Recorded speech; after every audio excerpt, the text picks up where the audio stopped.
In this video, we're predicting what will happen on the next few chapters, starting chapter 984. Chapter 983 was awesome, except for the fact that we're on break this week. Anyway, the pace is back on the fast track, but there are a lot of interesting things that I'd like to tackle from the information we have so far. So, let's get right to it. First of all, Nami's group might end up saving Momonosuke after all, but I don't feel like Nami will fight one-on-one anytime soon. And she would be most likely dealing with a lot of fodder for now. Also, we will try to predict matchups in Wano on a separate video, so look out for that. Anyway, Carrot might be able to deal with the likes of Ulti in her Sulong form. But since Ulti's been knocked out, she might fight with the Oniwa Banshu while saving Momonosuke along with Shinobu. But speaking of Ulti, I think she could wake up in the middle of the fight. Page 1 was pretty durable when he was fighting with Sanji, and Sanji was already in a raid suit. Page 1 got up pretty quickly after Sanji's last strike, so I think that Ulti and Page 1 will get back into the fight sometime soon. I know that Yamato might not be as strong as Luffy or Sanji, but Luffy only hit Page 1 with an elephant gun, but I believe that he can definitely get back up because both of them are ancient Zoan types, and they get their physical attributes boosted by this devil fruit. And since Ulti seems to have Conqueror's Haki, I think she should regain consciousness after a while, because all of the Conqueror's Haki users that we know of are pretty strong and durable. Don Chinjao for one, Kid is another example, obviously Luffy, Doflamingo, and all of these characters are pretty durable and can take a punch. Anyway, the samurai led by Kinemon and Denjiro, or maybe Shishilian and Hyogoro, might end up backing up Nami, Carrot, and Shinobu. They could easily create a diversion by confusing the enemy and revealing themselves. The enemy would probably think, why all the friendly fire? Because all of them are in disguise. And this could cause a brief moment of confusion, as well as protecting Nami's group and saving Momonosuke in the process. This might be a pretty common opinion, but I just wanted to get this out of the way because a few chapters back, I felt like there was a possibility that another group, namely Denjiro and Kinemon's group, would be more likely to save Momonosuke than Nami, Carrot, and Shinobu's group because of the way things were going. In any case, it should be about time for them to make their move anyway, so that the story doesn't feel too dragged out, just like what happened with chapter 982. But moving on, we saw back in the most recent chapter, 983, that Perospero was on his way to Onigashima, and it was weird because when Marco kicked Big Mom's ship down, he said that their ages would be different when they finally get back up on top of the waterfall. So I thought that his technique, the Phoenix Mark, would have an effect on his targets to lock them in time or freeze them in time. And if that were the case, why is Perospero able to move freely?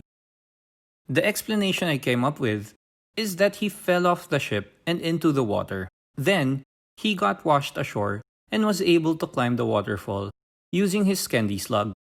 That's why we're seeing him alone at the moment. It's actually interesting thinking about how Perospero would shake things up during the fight when he makes his grand entrance. And thinking about it really makes me excited. Kaido and Orochi's forces in the front, and then Big Mom's homies, and then Perospero at the back. This might be the Big Mom Pirates' big redemption. With the way the story went, it just made them look bad, like really bad. Now, since Big Mom's crew doesn't know the elevator entrance, it makes me wonder if this is a setup for an actual betrayal and war between Kaido and Big Mom, because they want different things anyway. Though it would be better if Big Mom's whole crew was obviously in Onigashima, but I'll take what we can get. It should be a great spotlight for Smoothie and Daifuku if they were to follow Perospero from behind. But anyway, we are still missing a lot of notable commanders from their crew. Obviously, we haven't seen Katakuri or Cracker there. Next, we still haven't seen Zoro get lost. That's like #1 priority of Oda right now. But anyway, he's in the middle of a lot of gifters right now, and obviously he's getting tired from those fights. And while he was fighting, the gifters were trying to convince Zoro to join Kaido's crew instead and give up their dreams. So I 100% expect that Zoro will drop some heat, just like Kid has been doing all this arc, while slashing these guys up. Anyway, I think that Kid and Killer will be breaking through, even though they lost track of their crew. But Kid's crew may have a special role in this whole fight, since Oda doesn't like doing these things without a reason. I'm expecting to see Sanji on the next chapter too, because of the flashback from Carrot, and I'm hyped up for classic Sanji to show up. I don't think he will find a love interest in this arc, but he is committed to look for a hooker though. But it's possible we haven't seen every big player from Kaido's crew and Orochi's group as well. So Oda may give Sanji his much needed prostitute. But whatever the case may be, I'm excited to see more of Sanji's antics. I also felt like it's possible, in his search for hookers, he might end up finding Who's Who instead. And they might get into a one-on-one. But I do think that this is less likely now, since Who's Who is spending all of his resources into finding Yamato. So we might see Who's Who chasing after Luffy and Yamato on the next chapter. Moving forward though, I'm still convinced that Drake is doing his sword duties and he won't show up for a while, but I'm excited to know if the admirals would join in the fun in Wano. I remember a few chapters back that Sakazuki told Borsalino not to go to Wano because it's not affiliated with the world government anyway. But I do believe that since this alliance is unprecedented, it's never been done in the history of One Piece. Because this is such a big deal, the admirals will be forced to show up. And since CP0 is already there, it's possible that we see them take part in the fun as well.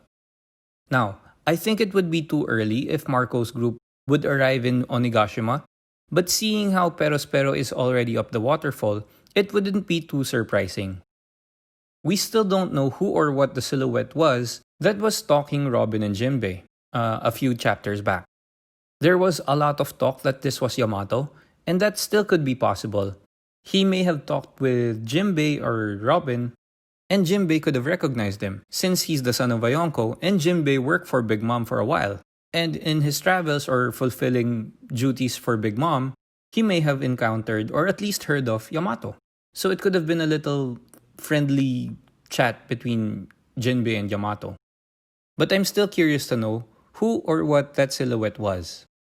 And at last, we addressed the elephant in the room. We are now finally talking about Yamato. There are a lot of theories going around about Yamato, and we all see that he has the same looking handcuffs and that ribbon looking design thing on his back. A lot of fans think that this is actually ODEN.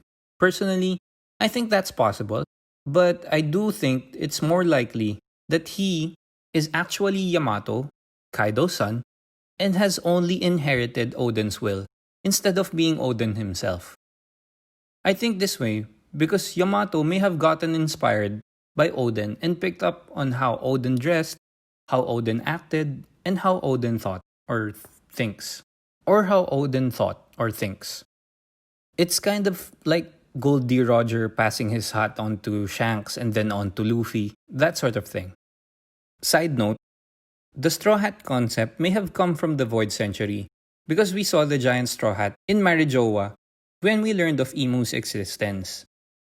I also watched videos on YouTube about Jewelry Bonnie, and I still think that it's very likely that her wanted poster only says alive, just like Sanji's bounty poster back when the Germa were looking for him. In Bonnie's case, I think that the world government wants her alive so that she could grant immortality to Imu and the other figures that Imu thinks are important, most notably the Gorosei. Now that I think about it, is Shanks from the Void Century? Interesting, right? The Gorosei know and respect him so well. And we still don't know what the connection is between him and the world government. It's a wild idea, right? But going back, I think this way because Yamato used Thunder Bagua, the same move that Kaido used to one-shot Luffy. It would be highly unlikely that Kaido would use a technique that an enemy uses. But you never know with Oda. Now, Yamato had been waiting for Luffy for a while, but it might just be a coincidence. Because Yamato may know the 20-year prophecy and was coincidentally looking for that person leading the charge against a group of Orochi and Kaido himself. He might be.